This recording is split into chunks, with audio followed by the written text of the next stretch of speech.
আসসালামু আলাইকুম রহমতুল্লাহ। ভাই ও বোনেরা, আগামী রমজান মাস আসতেছে।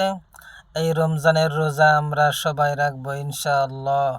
কিন্তু এই রমজানের রোজার নিয়ত আমরা কিভাবে করব? নাওয়াইতু নাসুম্মা এইভাবে বলে করব, নাকি অন্তরে অন্তরে করব? মাহতারম দোস্ত বুজুর্গ, উলামায়ে কেরামগণ বলতেছে, নিয়ত আপনার করতে হবে কিন্তু পড়তে হবে না। আবার কথাটা শুনে নেন, নিয়ত পড়তে হবে না, নিয়তটা করতে হবে। নিয়ত আমরা করে নিব ইনশাআল্লাহ, কিন্তু নিয়ত পড়ব না।